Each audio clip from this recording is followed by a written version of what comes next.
Jadi tujuan diturunkannya agama ini adalah ada 5: lihifziddin, lihifzin nafsi, lihifzil aqli, lihifzin nasli, lihifzil mal. Itu untuk menjaga agama itu sendiri. Yang kedua adalah untuk menjaga diri dan jiwa kita.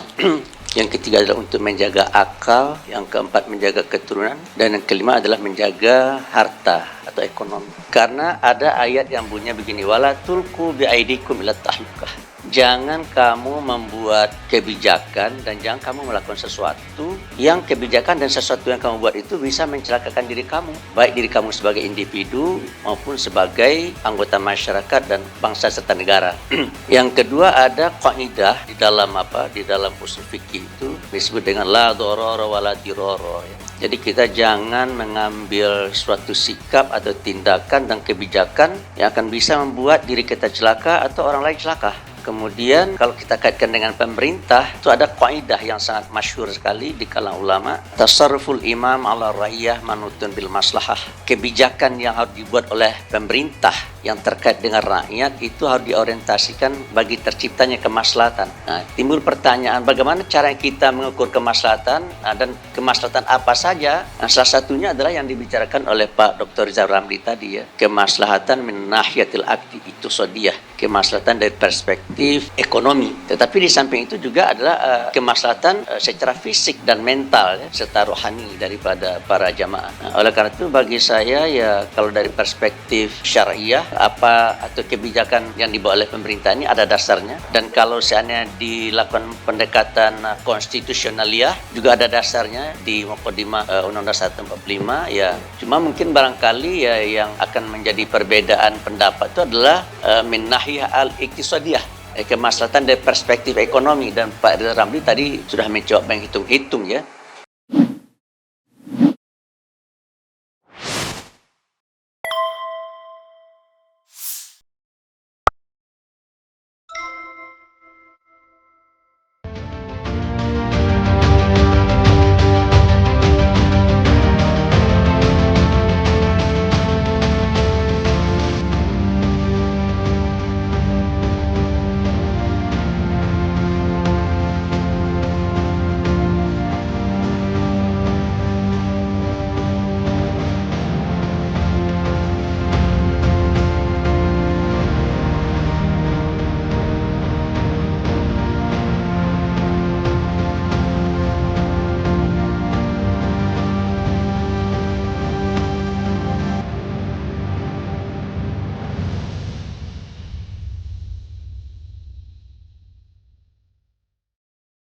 Melihat dari perspektif Majelis Ulama Indonesia, tentu yang pertama sekali adalah dari perspektif keagamaannya. Mengapa Tuhan menurunkan agama Islam ini? Itu para ulama sudah mencoba merumuskan ya, yang disebut dengan maqasid asy-syariah. Jadi tujuan diturunkannya agama ini adalah ada 5: lihifziddin, lihifzin nafsi, lihifzil aqli, lihifzin nasli, lihifzil mal. Itu untuk menjaga agama itu sendiri. Yang kedua adalah untuk menjaga diri dan jiwa kita. Yang ketiga adalah untuk menjaga akal. Yang keempat menjaga keturunan. Dan yang kelima adalah menjaga harta atau ekonomi. Dan kalau seandainya kita kaitkan dengan SK pembatalan ini, tadi juga seperti disinggung oleh Pak Anggito, ya dasarnya adalah untuk menjaga hifzin nafsi, ya, untuk menjaga diri dan jiwa dari anak-anak bangsa, dari kaum muslimin yang akan melaksanakan ibadah haji. Ya. Dan itu juga amanat konstitusionaliah. Jadi kalau kita lihat dari perspektif syariah, ya, keputusan ini punya dasar yang kuat. Karena ada ayat yang bunyinya begini, wala tulqu biaidikum ila tahlukah. Jangan kamu membuat kebijakan dan jangan kamu melakukan sesuatu yang kebijakan dan sesuatu yang kamu buat itu bisa mencelakakan diri kamu, baik diri kamu sebagai individu maupun sebagai anggota masyarakat dan bangsa serta negara.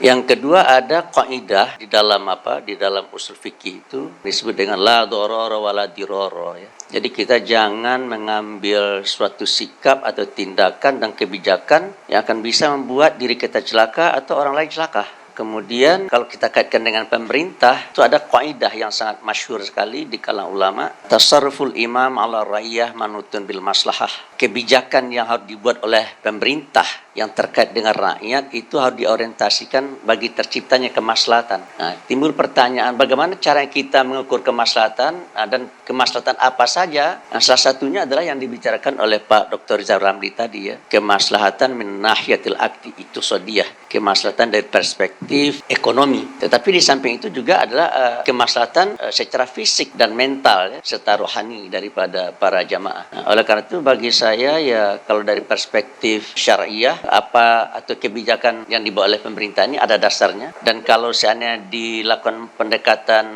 konstitusionaliyah juga ada dasarnya di Muqaddimah Undang-Undang 145 ya. Cuma mungkin barangkali ya yang akan menjadi perbedaan pendapat itu adalah min nahiyah al-iktisadiyah, kemaslahatan dari perspektif ekonomi, dan Pak Rizal Ramli tadi sudah mencoba menghitung-hitung ya. Dan bagi saya ya tadi Pak Rizal Ramli juga menjelaskan ini akadnya apa ini kan gitu. Dalam fatwa yang diangkat dan disampaikan tadi oleh Pak Anggito Abimanyu ya, ketika ditanya boleh enggak pemerintah mentasarrufkan ya, dijawab oleh Majelis Ulama Indonesia lewat ijtima ulamanya boleh ya. Timbul pertanyaan kalau begitu akadnya apa itu? Akadnya bukan akad wadiah. Kalau wadiah itu titipan. Kalau saya menitipkan mobil saya kepada Pak Refli, itu Pak Refli tidak boleh pakai itu mobil saya. Itu akadnya adalah wadiah yad amanah namanya. Tapi kalau seandainya saya persilakan Pak Refli mempergunakannya, itu akadnya adalah akad wadiah yad biddomanah dengan jaminan ya. Jadi Pak Refli boleh memakai uang saya, mempergunakan mobil saya, tetapi kalau rusak Pak Refli harus ganti gitu kan.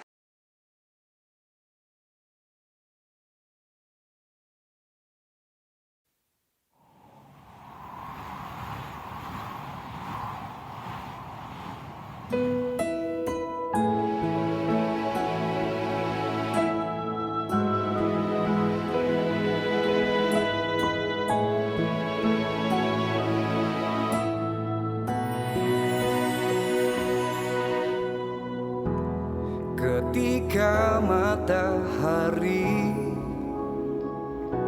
hanya di atas kepala, panas melelehkan